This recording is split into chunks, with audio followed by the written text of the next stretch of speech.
مرحبا أهل النوادي. Kemudian waruwina diriwayatkan kepada kami bil asanid sahihah dengan sanad yang sahih dari Abi Daud, dan juga diriwayatkan oleh Imam An-Nasa'i dan Imam Ibni Majah dari Ibni Umar radhiyallahu anhuma qala lam yakun nabiyyu sallallahu alaihi wasallam yad'u haula'i da'awat. Beliau mengatakan Nabi tidak pernah meninggalkan doa ini, selalu dibaca oleh Nabi Muhammad sallallahu alaihi wasallam. Hina yumsi wa hina yusbihu, di waktu sore maupun di waktu pagi. Allahumma inni as'aluka al-afiyata fid dunya wal akhirati. Allahumma inni as'aluka al-afwa wal afiyata fid dini wad dunya wa ahli, ya, fid dini wad dunya wa ahli wa mali. Allahumma astur awrati wa amin rawati. Allahumma fazni, ya Allah jagalah aku. Nah, ini doa yang biasa dibaca oleh Nabi Muhammad SAW di waktu pagi dan sore, ya. Yang intinya ini meminta apa? Ya Allah, aku meminta padamu al-afiyah. Afiyah artinya keselamatan di dunia maupun di akhirat. Ya Allah, sesungguhnya aku meminta padamu maaf, al-afwa wal afiyata, dan keselamatan di agamaku, duniaku, keluargaku, hartaku. Ya Allah, tutupilah aibku dan berikanlah keamanan atas rasa takutku, ila akhir doa. Ini doa kata sahabat yang meriwayatkan hadis ini, yaitu Ibnu Umar, ya, bahwa Nabi tidak pernah meninggalkan doa ini. Beliau selalu membacanya di waktu pagi dan di waktu sore hari. Biasanya ba'da subuh, ba'da asar. Nah, kemudian riwayat ini juga diterangkan oleh Imam Waqi'.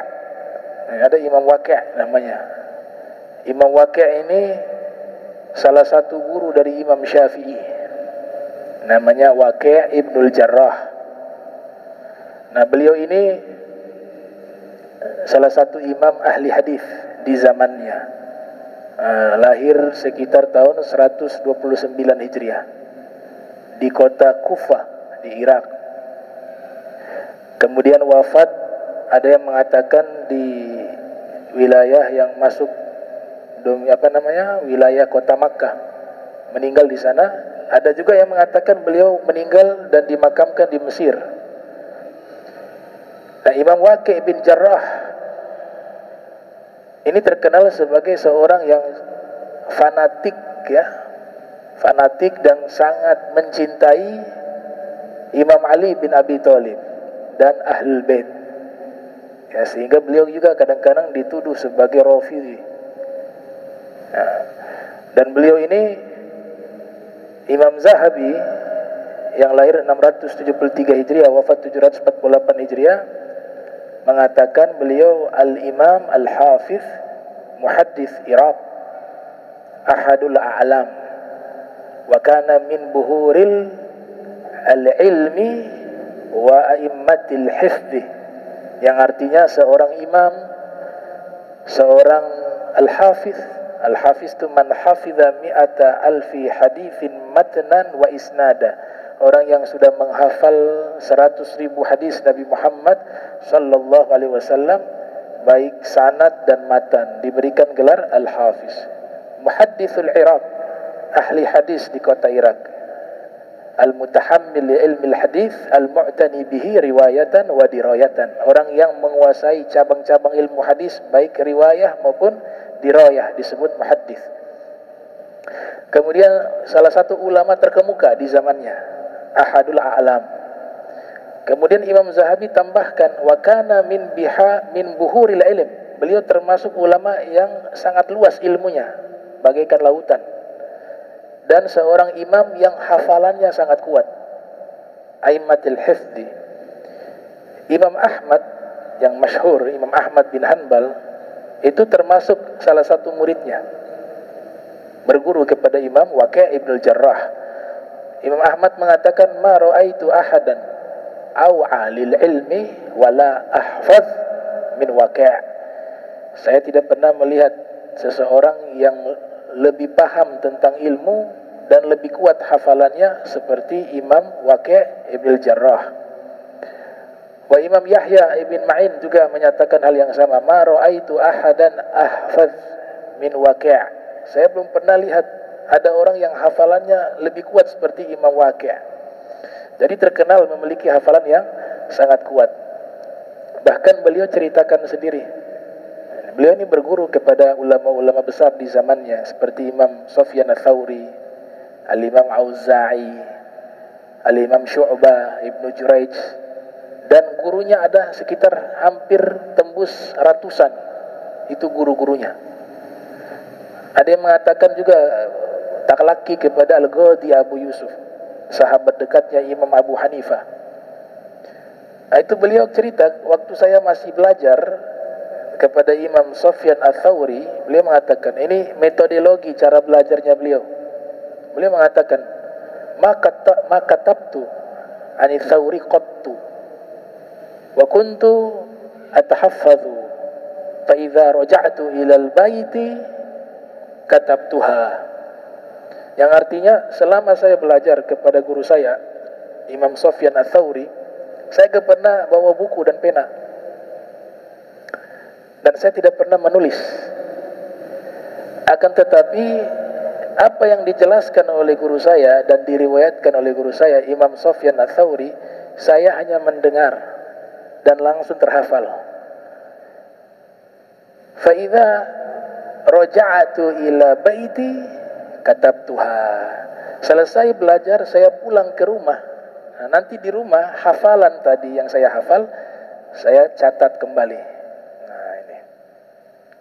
Kalau ada ya hafalan seperti itu, bolehlah belajar gak bawa buku, silakan. Semua guru terangkan dihafal, pulang catat kembali. Ya. Sama seperti Imam Syafi'i dan ulama lainnya. Jadi hafalannya terkenal sangat kuat. Bahkan ada ulama menjadikan satu kesaksian khusus. Saya mendatangi rumahnya Imam Waqi' ibn Jarrah, tidak ada kitab di rumahnya, buku gak ada, kosong tuh rumah. Terus ditanyakan, ini beliau ilmunya di mana nih, kitab tidak ada. Katanya semua dari hafalan. Semua kitab itu ada di hafalan saya. Dan hafalannya, kata Imam Syafi'i, hafalannya sangat kuat, sehingga yang sudah dihafal itu jarang sekali lupa, sulit lupa ya. Ini katakan yang dihafal sulit lupa. Kalau kita hafalnya sulit, lupanya cepat.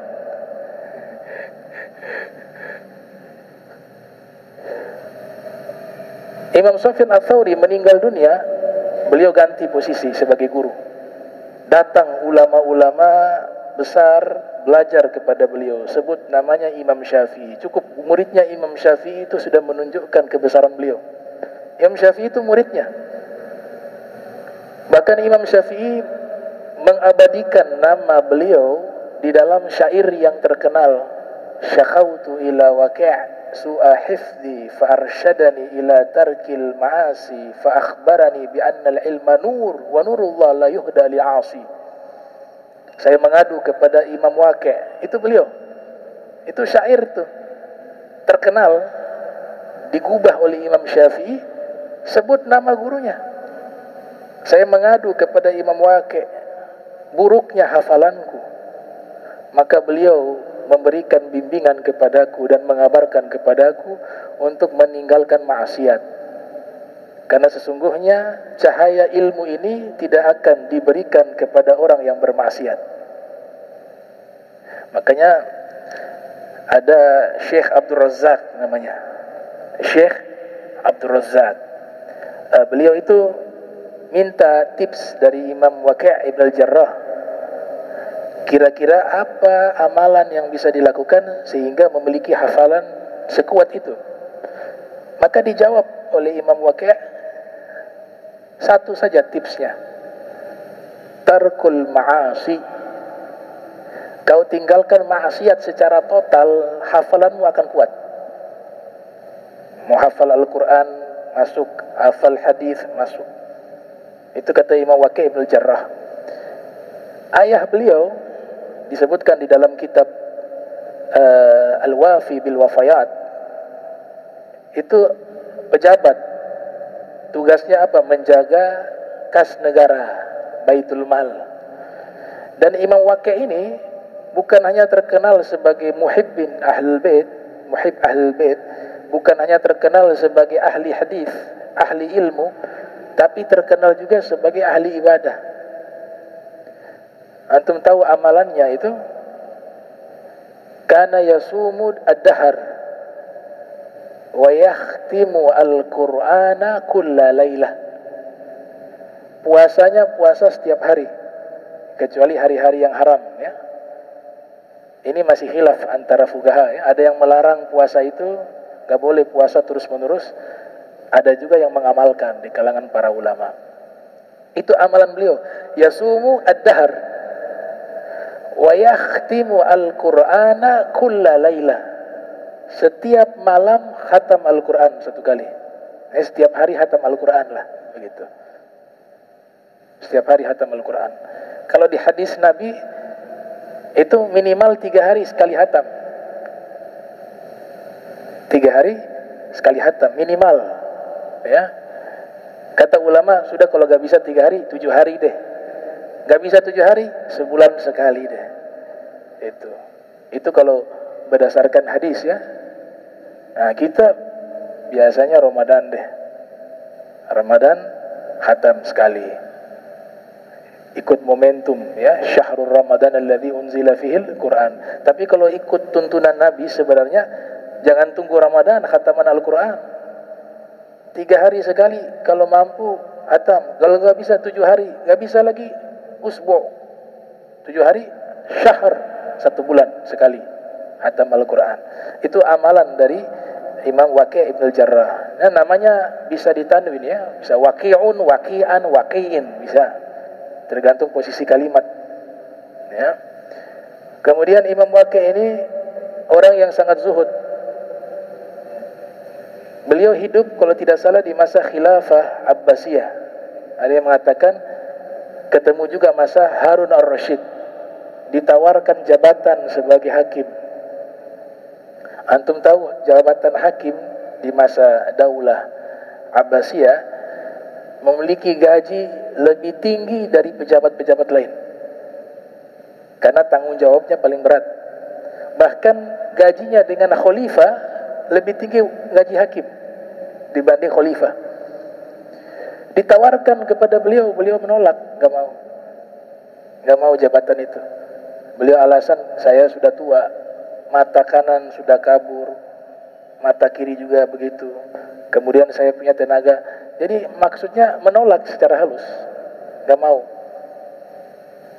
Dan beliau sangat menyanjung Abu Hanifah. Ada datang orang provokasi, Imam Abu Hanifah fatwanya keliru nih, harusnya begini, kata orang itu. Bicaranya di hadapan Al-Imam Waqi' Ibn Jarrah. Kata Imam Waqi', Abu Hanifah tidak mungkin salah.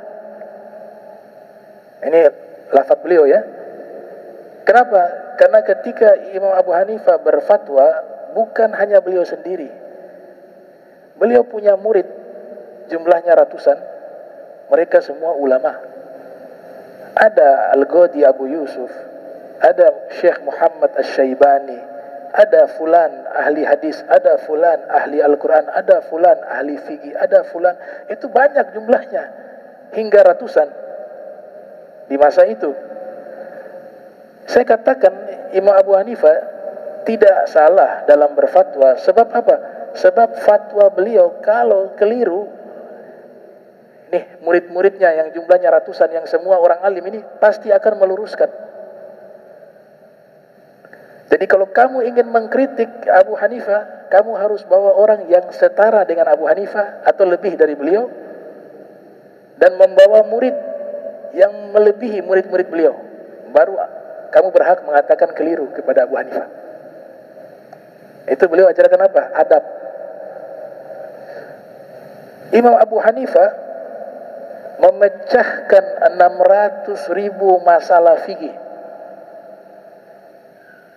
Memecahkan 600.000 masalah fikih, sehingga diberikan gelar Al-Imam Al-A'zam. Al-Imam Al-A'zam. 600.000 masalah fikih. Bahkan ulama Syafi'i nulis kitab biografi beliau. Al-Imam Ibnu Hajar Al-Haytami Asy-Syafi'i. Ulama mazhab Syafi'i menghormati beliau. Dan Imam Abu Hanifah punya sanad ilmu kepada Ahlul Bait Rasul Muhammad sallallahu alaihi wasallam. Karena guru beliau Imam Zaid Ahlul Bait. Ada firqah Syiah namanya Syiah Zaidiyah.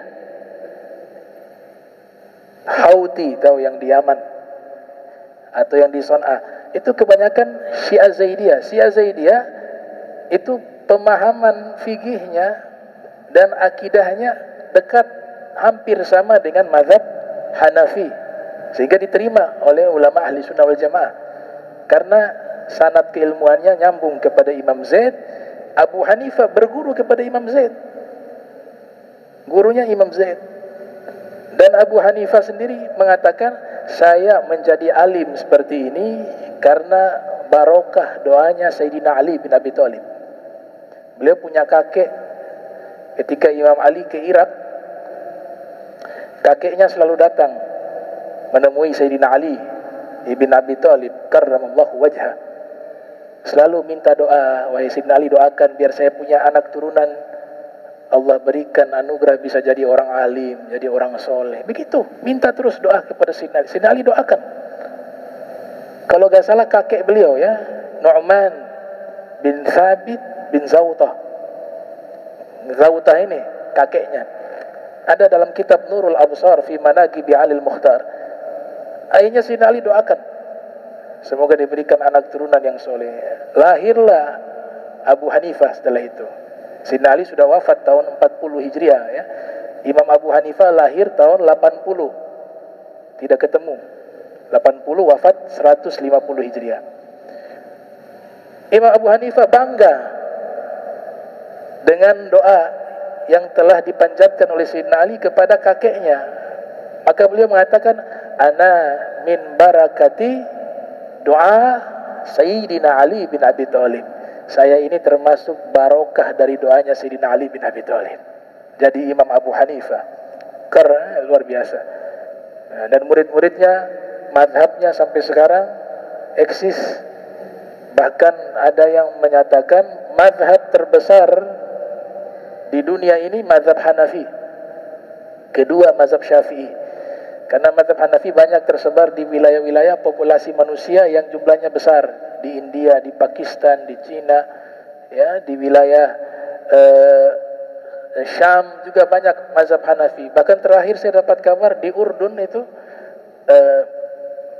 fikih ibadah mazhab Syafi'i, tapi muamalah menggunakan mazhab Hanafi. Nah, ini sedikit biografi tentang Imam Waqi' Ibnul Jarrah ya. Mudah-mudahan Allah Ta'ala berikan kita sehat wal afiyah, al-istiqamah fi ta'ah wal ibadah. Amin ya rabbal alamin. Allahumma jam'ana hadza jam'a marhuma wa tafarraqana min tafarruqan ma'suma wa la tajal minna wa la minna syakila mahruma. Subhanaka bihamdika asyhadu an tastaghfiruka wa atubu ilaih. Wa sallallahu alaihi sayyidina Muhammadin wa ala alihi wa sahbihi wa barik wa sallam. Subhanaka wa ala Muhammadin wa ala alihi wa sahbihi. Alhamdulillah rabbil alamin.